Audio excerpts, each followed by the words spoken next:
So, yan po mga boss ang 1 horsepower na shallow well water pump. So, ito po ang ating install ngayon. So, bago yan mga boss, i-welcome natin ang year 2026 dahil New Year ngayon mga boss. Okay, so ito po ang unang vlog natin sa year 2026. Okay, so yan po mga boss ang nakalagay sa nameplate nito pong electric motor o water pump mga boss. So, basahin nyo lang ito mga boss dahil ito binili lang po ito sa may-ari mga boss. So ang trabaho natin mag-install lang po dito sa ating shallow type na water pump. Okay, dahil po dito na area sa bukid mga boss ay pahirapan po ang supply sa tubig dito. That's why tinatry nila, binili sila na itong water pump para matry nila kung kaya ba higupin ang tubig patungo po sa kanyang bahay mga boss. Okay, take note po mga boss, hindi po tayo eksperto or plumber mga boss. Sa pagkabit nito mga boss, only research lang po ang ating ginagawa. Okay, so ngayon mga boss, inanda natin ang mga fitting o adapter dito. Dahil ang lalim na kanyang kakabitan natin mga boss, so nasa 30 feet. So 30 feet na ang lalim na ang gagamitan natin sa water pump. Instead na by 1 ang suction, ang kanya pong dito sa ating adapter, ni-reduce po natin yan mga boss. Ito, ni-reduce natin ito at 3/4. So 3/4 ang ating suction mga boss. Tapos dito sa palabas palabas ng tubig na galing sa water pump, ni-reduce po natin na 1/2 mga boss. So ito mga boss, patungo ito sa kanilang bahay mga boss. Okay? At dito naman sa kanya pong foot valve na ikabit natin sa ilalim mga boss. Okay? So ito ang check valve mga boss dahil ito po ang nabili nila. So in-improvise lang po natin mga boss. Tingnan nyo. 3/4 po ito na check valve. Okay? 3/4 na check valve na ginamit natin. Tapos dinugtungan natin ng PVC dito mga boss. Tingnan nyo. So yan lang po ang ating ginawa po nating pang foot valve. Okay? So let's go mga boss. At ngayon mga boss, dito na tayo sa area sa ito nakapwesto ng ating water pump. So ang ating ginawa mga boss, nilagyan natin ng teflon itong adapter at ikabit natin itong adapter mga boss, itong dalawang adapter. Okay?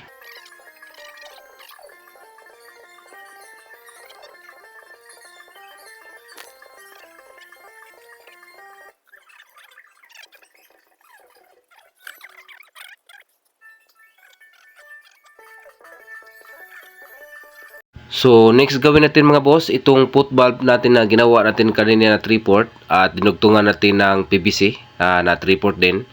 Okay? So yan mga boss, ibaon natin to.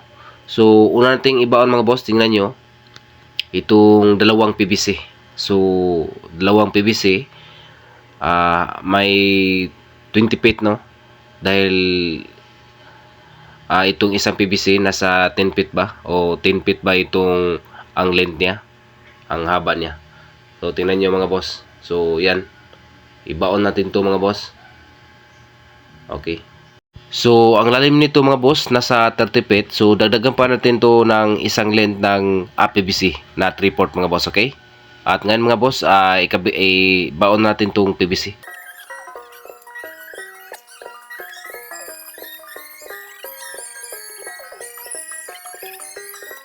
So next gawin natin mga boss, itong PVC na ilagyan natin ng foot valve na nabaon natin. Nilagyan natin ng elbow. Una natin ikabit mga boss itong suction niya. So itong 3/4 mga boss. So itong galing po sa electric motor na by 1 na PVC o adapter, ni-reduce po natin na 3/4. Okay? So ngayon ito muna ating i-install mga boss. Okay?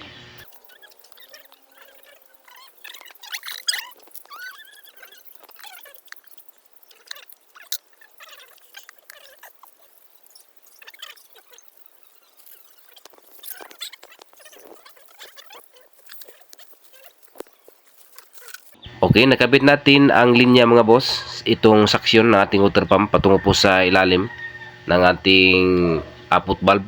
Okay, i-next natin dito natin ito sa kanyang outer. Okay, lagyan natin to ng Dytex.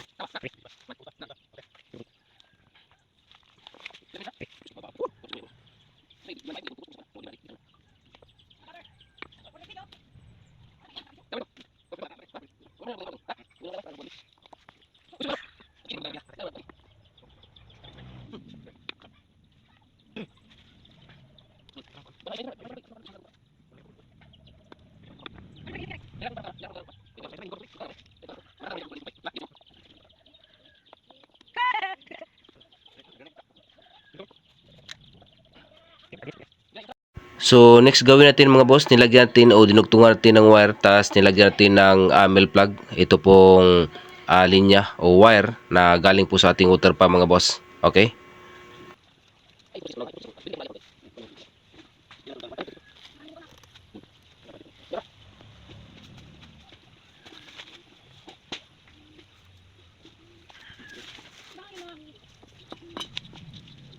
At ngayon, nakabit natin ang linya ng wire mga boss sa water pump at ngayon ready to testing na po tayo.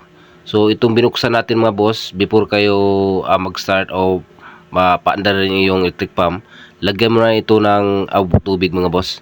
Okay? Punuin nyo itong tubig mga boss para malagyan itong tubig o linya ng yung kanyang suction pump doon po sa kanyang put valve. Okay?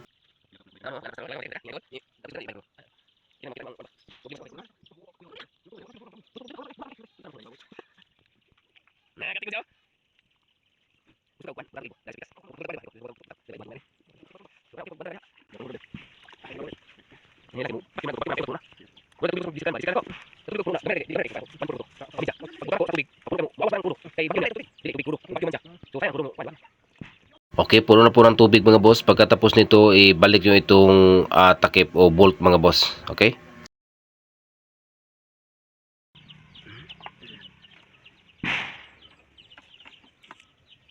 At ngayon, nahigpitan natin, na-ibalik natin ang bolt at ngayon mag-testing na po tayo. Okay, kita nyo mga boss, success po ang ating ginawa. Okay? At next natin mag-testing tayo mga boss. Lagyan natin ito ng hose patungo po sa kanilang bahay mga boss. So, malakas po nga pressure niya mga boss. Tingnan nyo. So, ngayon, dugtungan natin ito ng hose mga boss para patungo po sa kanyang bahay. Pero wala pa silang mga tangke ngayon mga boss. For the meantime, mga balde lang po ang kanyang stakan. Okay? Okay, dugtungan natin ito ng hose mga boss. Tapos mag-testing tayo ulit. So, ito po na black pipe, no? Ano bang tawag nito? Media. Media po ang size nito. Dito po natin idugtong mga boss. At patungo po sa mismong sa kailang bahay. Okay?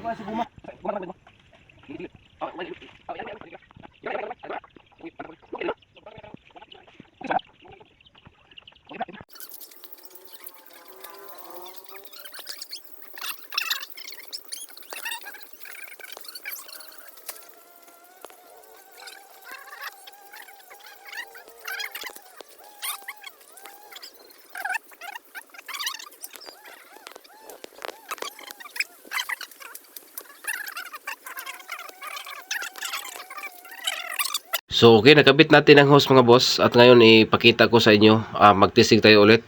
Okay, sundan nyo itong hose na patungo po sa mismong bahay. Okay, so dito natin okay, tingnan, sundan lang natin ang hose mga boss. Tas okay, so wala silang tangke, wala pa silang nakabili ng tangke. So ang stock nila ng tubig, yung mga balde lang. Okay, ganyan kalayo ang hose na galing po sa water pump. So ayan mga boss, may nakaabang na auto. Okay, tingnan nyo mga boss. So success po ating ginawa mga boss. Okay, yan po ang tubig na galing po sa water pump. Tingnan nyo yung hose mga boss na media. Okay, at yan lang po ating kabuang video mga boss. At maraming salamat sa inyong panood. At God bless, ingat po tayong lahat.